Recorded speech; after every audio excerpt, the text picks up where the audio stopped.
Well, hey everybody, welcome back. I've been doing some work and kind of forgetting to video some stuff along the way, so I figured I'd just catch you up real quick. So I'm working on mounting the transmission cooler, as you can see, and I just made up these brackets and painted them. They're just made of 1/8 inch aluminum, and they're one piece, and then the ends are welded together, and they mount to the tabs on the transmission cooler, and then I'll show you where they go in the car.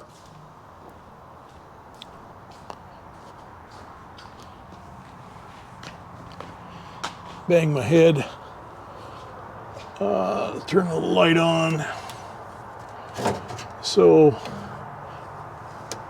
hopefully you can kind of see this. Let me get this light. So the transmission cooler goes up in here. It mounts flat like this, and I've put some nutserts in there, and that bracket mounts onto these nutserts, and then the cooler sits in here like that, and the lines will go up over that tube up there, and that's kind of how that works. So as I said, I haven't been videoing too much, but I will do some more because the next thing on the list, and just pardon the camera work there, but the next thing on the list are these Rife shock travel sensors. And basically, get back farther here, these are going to go up here like this, attach them to the bracket for the shock, and that'll be the next thing.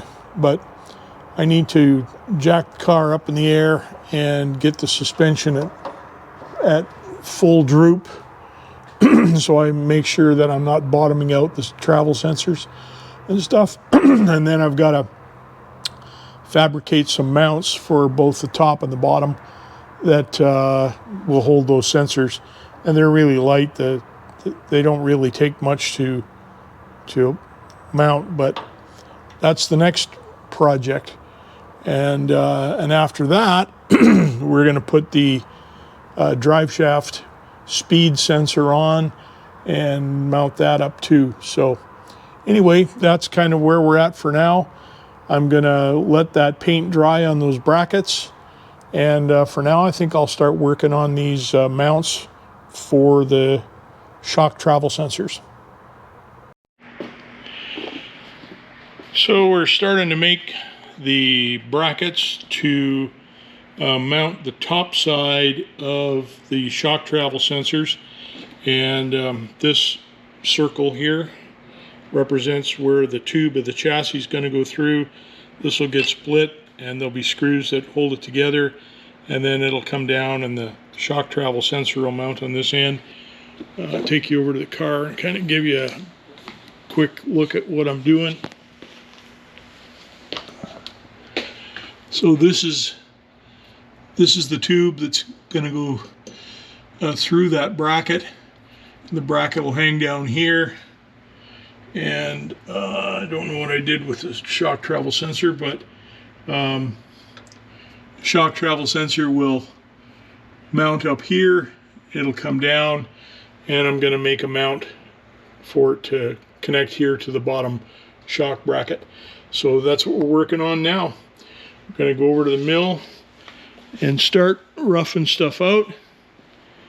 I'm just going to start by straightening out this bandsaw cut, getting everything square and organized, and then I'll use an angular cutter to put this hole in it. We'll do the shaping, and there we go.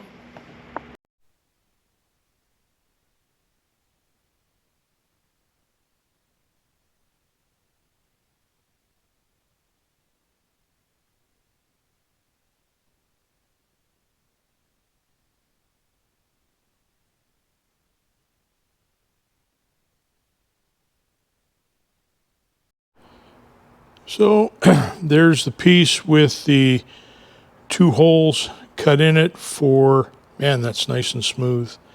2 holes cut in it for the bar and the chassis, and then I'll do some shaping, and then the travel sensor will mount in here someplace. Here's the pieces that it's still hot. The annular cutter cuts out of those. Wow, they're both still hot. So yeah, annular cutters do such a nice job compared to a hole saw. If you could see that, and I don't think you really can, but see if I can change the light angle a little bit.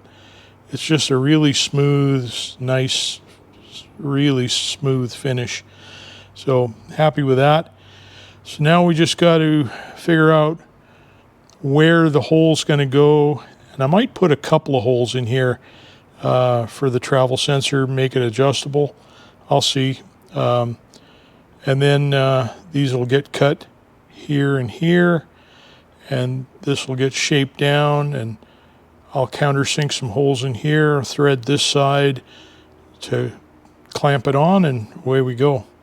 So I'm into this so far for about an hour, maybe a little bit more, but we'll have some nice brackets like nobody else has when we're done.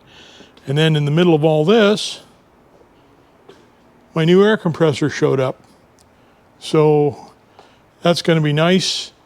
I'm waiting for the oil and filter kit to come. The compressor's currently got no oil in it. So waiting for that, and I've got some isolation feet that are going to bolt on the bottom to keep it from being quite as noisy and walking around the shop. But this is a 5 horsepower, 2-stage Ingersoll Rand compressor with an 80-gallon tank. It's going to take up a little bit less room in the corner than the old Speed Air did. That Speed Air is going back to my buddy Mark. It's actually his compressor. He's just let me use it for about 5 years. So I thought it was time to step up, buy my own compressor.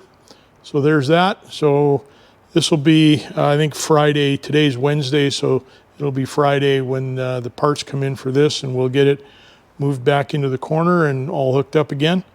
So yeah, we got a bunch of stuff going on, that's for sure. It's always, there's always something going on at Gary's House of Fun. Oh, just a quick shot of cutting the shapes out. I just used a big radius hole saw. Put the hole saw in the mill, clamp this down just as you see it there, and use the hole saw to cut these 2 radiuses, and now I can clean up the rest of the corners and stuff on the belt sander. So that's how I got the big shape in this thing anyway.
So there are the rough finished pieces. I've got them more or less to the shape I want them, and I've drilled them and tapped them so that the screws fit together like that. This one goes from this side, this one goes from this side. It allows me to get at both bolts when they're mounted up inside the car. So I've tried them, in the car. They fit. Everything works good. So now I'm going to work on the final cosmetic finish.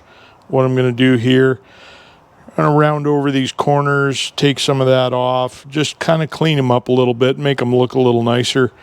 And that'll be the end of this project. So then I can start on the front ones. Okay, well, I thought I'd show you the rough version of those brackets. I've got everything assembled in here, and I've finished the standoffs on the bottom, and everything mounts in and looks good. The axle is at full droop right now, so there's still about 3/8 or 1/2 inch of travel available here, so we're not have to worry about that. So now I'm going to disassemble this, take those brackets off of that tube up there. I'll show you the other side. I'm going to take those brackets off that tube and finish them. They're just rough finished right now, so I'm going to clean them up, give them a bit of a smoothing and a wee bit of a polish, nothing fancy, but and then the rear shock sensors will be done. So I'll take you over to the bench, and I'll show you what's going to happen in smoothing those things. Oh yeah, and the new air compressor is installed. This is a Ingersoll Rand. It's a 80-gallon 5-horse compressor. It's probably gonna outlast me. The compressor that I had in here before belonged to my buddy Mark, and we calculated the other day, it's 42 years old and still going strong, but he needs it, so I replaced it with this one. So that's the compressor. There's the lead-in hose that comes out of the valve and goes down to my air distribution in the shop here.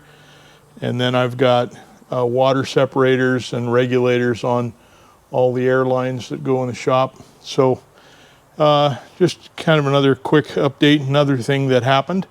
So yeah, back to polishing brackets. So this is the rough bracket. I just rounded the corners over using a round over bit and a router. Some people are afraid to cut aluminum with a router, but I've done it many times and it works okay. But I want to polish out like all of the chatter marks and the rough areas that are in there. Just like to, I mean, it doesn't have to be perfect, and it's not going to be perfect, but you know, I just want to make it a little bit nicer and just clean it up a little bit. And so that's what I'm going to do. And to do that, I'm going to use one of these little you know, right angle grinders. I may use a file in some spots. I may take my orbital sander and maybe sand these and smooth them out. I don't know. We'll see what happens. We'll see what it looks like. I'm going to start by roughing in all of the rough edges with the grinder, and I've got these pads in various grits. So I've got, you know, rough, medium, and then I've also got fine. So we'll just work at these and you know, see what happens. Okay, so I'm just going to show you the rough process of what we're going to do here to clean these up. You can see there's a lot of chatter marks and stuff from the router bit, and I just need to smooth those over. This is not going to be show quality or anything like that. It's not going to get polished to a shine or anything. In fact, when I'm done, I'm probably going to bead blast them. So I just want to get the marks out of it. There's some, you know, hacksaw marks in it and stuff from cutting it, and just going to clean them up.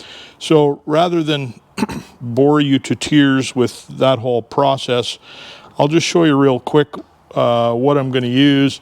And I've got several different pad grits here. I've got coarse, I've got medium, and I've got fine. And I'll just kind of show you the process that I use to clean this kind of stuff up.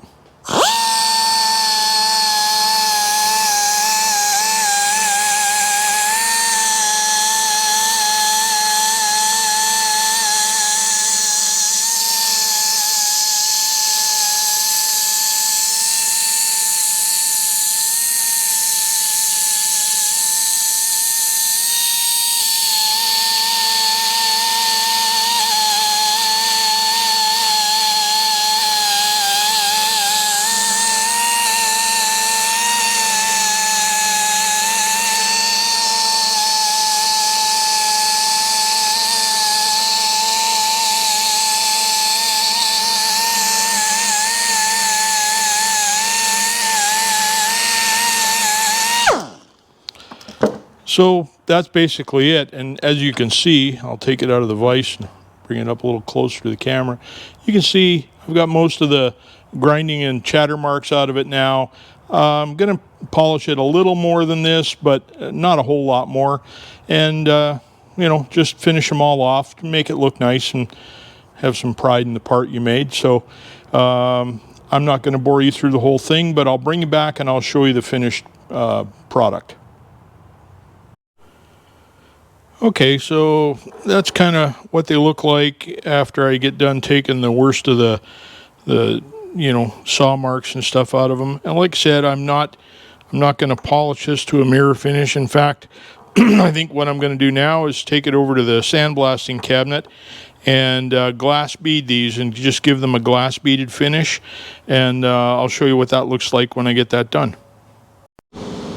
So there's the part out in the sun after the glass beading.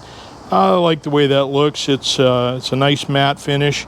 Probably going to give it a coat of clear now just to keep the aluminum from corroding and stuff. But I like the way that looks. It's a pretty nice finish on it, and I'm happy with that. So yeah, one more to go, and the shock sensor travel mounts are finished. Okay, well, they're mounted. Get my wires here for my transcooler out of the way. That's another thing I made, but there's the finished bracket. And it's mounted, snug down. And there's the bottom mount right there. So the shock travel sensors on the rear of the car are done. And then I don't know if I can get a quick picture of this or not, but if I can get far enough back, that's my transmission cooler mounted in there. So that's got to get wired up as well. But yeah, a little bit of progress. We just keep plugging away. I just bent up some aluminum brackets. I'm gonna see if I can switch. I think I've got, let me switch the view on the camera here. Yeah, so I'll pull this light out of the way. This is really a lot harder to film than I ever anticipated. But anyway, there's the transmission cooler in there. You can see the brackets that hold it. It all bolts in, and the fans blow in that direction. So should work pretty good. I think it keeps it out of the road debris and keeps the rubber from the tires off of it and stuff. So anyway, that's about it for now. Shock travel sensors on the front are next. They won't be quite as much work because I'm not going to fabricate real fancy aluminum brackets. They're just going to be some welded on tabs. So we'll get those done, and then we'll start working on the aluminum console, which I'm I'm going to go grab it. I got it bent up, and I'll show you what that looks like. So there are the parts for the aluminum console. They've got to be trimmed to fit in the car. They're cut long. But when they are trimmed and everything is done, these two pieces, if I can hold this with one hand, these two pieces will get welded together like that, and it'll all become one big piece. And there'll be cup holders in here. This is where the shifter goes. This is where the keypad for the PDM goes. Then I'll have to build a little vertical panel in the front for the Davis Technologies display to go. But after I get the front shock travel sensors installed, then that's going to be next. This is the front ones, and I'm probably just going to mount them off a tab up there, and maybe to this, maybe build a bracket off of this nut or something and just have them kind of do that. So we'll figure it out, but I think that's going to be kind of where we're coming from there. So those ones should be quite a bit more straightforward. So as always, thanks very much for watching. Like, comment, subscribe. I'd love to hear from you if you have a better way to do things or questions, whatever. Feel free. It'd be great. So again, thanks for watching. I appreciate it, and we'll catch you next time.